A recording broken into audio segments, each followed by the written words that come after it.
राम राम सारे मित्रों। मुझे पता है आप बस सोने ही जा रहे होंगे।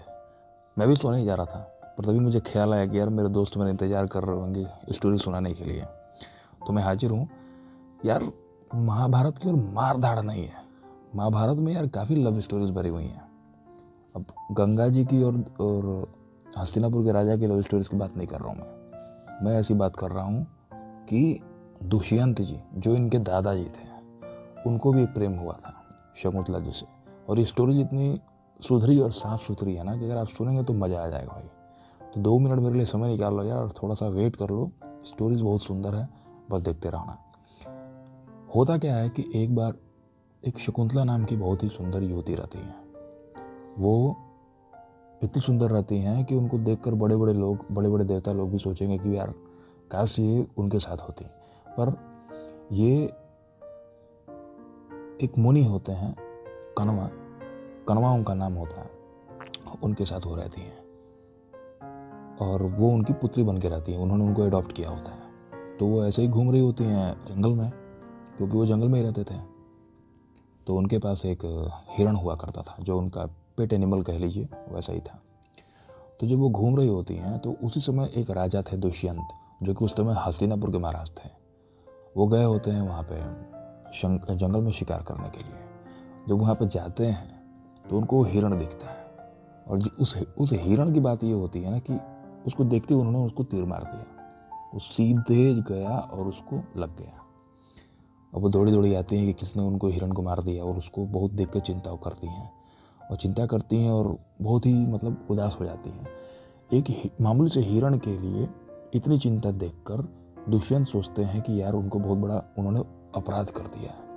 और जब वो उस युवती को देखते हैं तो उसको देखते उनको दिल दे बैठते हैं और उनसे कहते हैं कि मुझे अपनी गलती का पछतावा है, कुछ ऐसा बताइए कि मेरी गलती का प्रायश्चित हो सके। वो बताते हैं कि चलिए मैंने आपको क्षमा किया, आप कुछ ऐसा कीजिए कि जब तक ये हिरण स्वस्थ ना हो जाए आप इस जंगल में ही रहेंगे। वो बात मान लेते हैं। 10-15 दिन कुछ बीते होंगे, उनको उनसे प्रेम हो जाता है। प्रेम करने के बाद दुष्यंत उनको अपनी एक निशानी देते हैं। जब आदमी इमोशनल होता है तो कुछ ना कुछ गिफ्ट करता है, तो उनको अपनी अंगूठी गिफ्ट कर देते हैं कि ये आप रखिए, मैं आपको लेने के लिए वापस आऊँगा। इस वादे के साथ दुष्यंत अपने राजपाट में फिर से बिजी हो जाते हैं। इधर ये उनकी यादों में रात रात भर ऐसी लगी रहती हैं कि भाई उनको लेने के लिए वो आएंगे। वो शायद आ भी रहे होंगे, इसी बीच दुर्वासा ऋषि पहुँचते हैं। और दुर्वासा ऋषि के श्राप से आप सबको अवगत हैं कि उन्होंने कितने गंभीर श्राप दिए हुए हैं। पर खैर सारे प्रभु की मर्जी होती है, ये उनके द्वार पर जाते हैं और कुछ मांगते हैं। और ये इतनी बिजी होती है कि उनकी बातों को सुन नहीं पाती हैं। उन्होंने उनको श्राप दे दिया क्योंकि उनको ऐसा लगा कि उनका इंसल्ट हुआ है। उनको श्राप दे दिया कि जिसके यादों में तुम खोई हुई हो वो तुम्हें भूल जाएगा। अब इतना गंभीर श्राप देखकर शकुंतला उदास हो जाती हैं और सोचती हैं कि मैंने कौन सा कर्म किया था कि उनको ये श्राप मिला था। उनके पैरों वो गिर जाती हैं और उनसे आग्रह करती हैं कि आप कुछ ऐसा कीजिए कि श्राप कट जाए। उन्होंने बताया कि मेरा दिया हुआ श्राप है, कभी कटता तो नहीं है, पर हाँ, जिस दिन दुष्यंत को तुम कुछ ऐसी चीज़ें दोगी जो उन्होंने तुम उपहार में दी हुई है, तो उनको ये सारी यादें लौट आएंगी। इस याद में कुछ तो सहारा मिलेगा उनको। तो शकुंतला जाती हैं राज दरबार में जाती हैं उस अंगूठी को लेकर, किंतु रास्ते में उनकी अंगूठी एक सरोवर में गिर जाती है और किसी एक मछली के पेट में वो जाके अटक जाती है। और जब ये उस राज दरबार में जाती हैं और दुष्यंत से उनको याद दिलाती हैं, दुष्यंत को कुछ याद नहीं आता है। दुष्यंत कहते हैं कि यार तुम कौन हो, तुम कुछ ऐसी चीज़ दिखाओ जो तुमको मैंने दी है, कभी कोई प्रूफ दिखाओ। राजा थे भाई, उनको कुछ याद तो आ नहीं रहा था, श्राप था। वो कहती हैं कि उनके पास एक अंगूठी है और अंगूठी उनके पास होती ही नहीं है क्योंकि वो गिर चुकी होती है। अब वो दुखी मन से वो जंगल में आती हैं और जंगल के दूसरे कोने पर रहने लगती हैं। उनको एक पुत्र होता है जिसका नाम वो भारत रखती हैं। धीरे धीरे समय बीतता जाता है।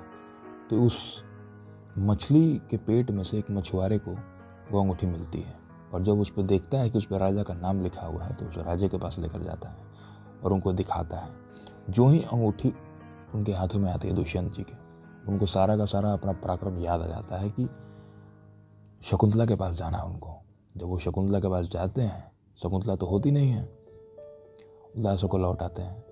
4-5 साल बाद जब वो दोबारा एक बार वो जाते हैं वहाँ पे, क्या कहता है, उस जंगल में दोबारा शिकार करने के लिए, तो उनको एक ऐसा बालक मिलता है जो कि बहुत ही पराक्रमी होता है, और इतना पराक्रमी होता है कि वो शेर के मुख से दांत गिन रहा होता है। ये देख कर वो चकित हो जाते हैं और उससे पूछते हैं कि वो पुत्र किसका है। तो वो बताता है कि वो दुष्यंत, राजा दुष्यंत और शकुंतला का पुत्र है, क्योंकि उसकी माता ने उसको बताया होता है, क्योंकि वो बच्चा था। वो पूछता है कि उसके पिताजी कौन, तो बताए होती हैं।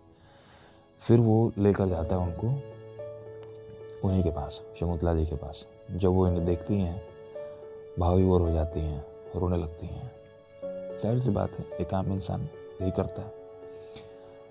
फिर वो उनको लेकर महल वापस आते हैं, और इस प्रकार इस स्टोरी का एक सुखद अंत होता है। मेरी उम्मीद है कि आपको ये स्टोरी अच्छी लगी होगी मेरे मित्र। यार देखो, तुम भले सो जाओ, लेकिन तुम्हारे लिए मैं स्टोरी बनाना नहीं छोड़ूंगा। तुम्हें स्टोरी सुनने आना पड़ेगा। तो ऐसा करो कि चैनल को सब्सक्राइब अगर कर दिया है तो कर लो, नहीं किया है तो किसी और से भी करवा लो। चलो, गुड नाइट। अगर ये सुबह में देख रहे हो ना वीडियो को, तो गुड मॉर्निंग, उठ जाओ। Let's begin with a new story tomorrow. Thank you.